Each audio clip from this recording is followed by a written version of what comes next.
Era ora e tempo che con le telecamere di Telechiare di A Tutto Golf venissimo in questo paradiso che è Val San Zibio, uno dei campi più belli del nord-est d'Italia, e siamo stati premiati da una splendida giornata di sole.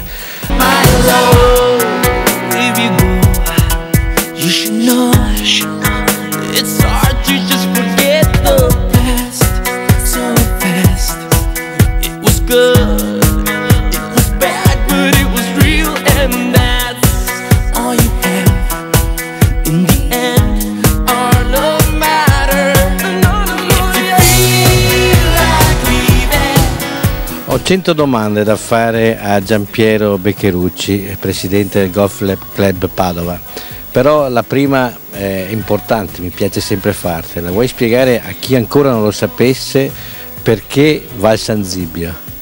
Val San Zibio, come tu già una volta hai scritto su un articolo che hai fatto, significa Valle di Sant'Eusebio, e poi accorciata e dialettale è riuscito il Val San Zibio, che ormai tutti conoscono, che è una frazione di Galzignano, situata proprio nell'anfiteatro dei Colli Ugani. Ritengo che sia uno dei bellissimi paesi dell'Interland padovano. Il sole sta tramontando dietro le colline, è stata una splendida giornata di golf, però devo farti i complimenti per il tuo magnifico campo. Ti ringrazio, è una cosa a cui il Consiglio attuale tiene molto. Abbiamo quasi finito tutte le modifiche che abbiamo iniziato a fare 2 anni fa, e il lavoro più impegnativo è stato quello dei laghi, e tra l'altro abbiamo realizzato anche una cascata che rende ancora più gradevole la buca 8 del percorso blu. Dobbiamo ancora fare qualche piccolo miglioramento, comunque diciamo che il campo ha cambiato aspetto in molte delle sue buche. La scorsa primavera mi avevi promesso una kick, una novità per la prossima stagione. Il campo con i back tee molto indietro permetterà ai professionisti di divertirsi in questo campo. Ecco, a che punto siamo con l'organizzazione del Challenge del prossimo anno?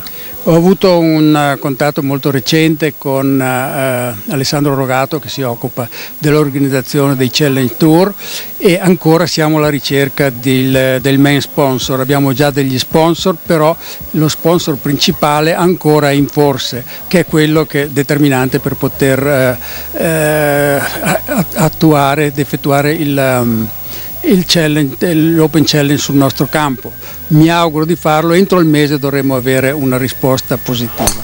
Come è andata l'attività agonistica quest'anno del tuo club?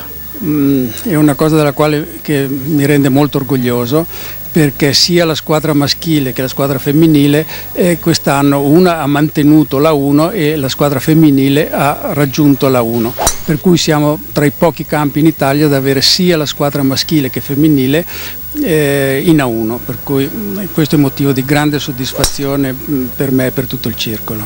Un paio d'anni fa avevo tirato le orecchie sul settore giovanile, evidentemente qualche volta le frecciatine giallisti servono, siete cresciuti e siete andando molto forte.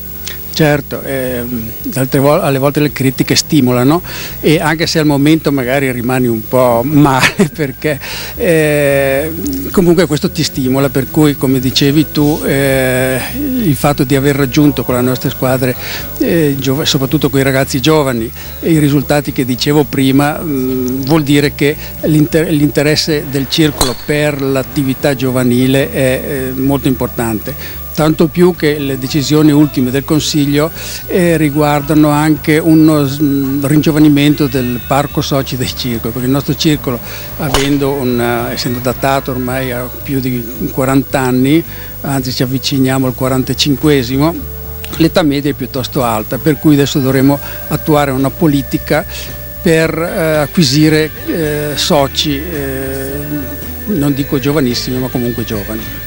Poi c'è in programma qualcosa di nuovo con Massimo Scarpa, ho saputo. Massimo Scarpa è stato affidato l'allenamento in campo e la gestione delle nostre squadre agonistiche, per cui lui affiancherà i nostri maestri Vittorio Mori e Stefano Molinari per dare la sua esperienza maturata in molti anni di professionismo ad alti livelli, perché è stato uno dei migliori professionisti italiani, e di trasferire questa sua esperienza ai nostri ragazzi, e ci auguriamo così di migliorare ancora quello che stiamo facendo.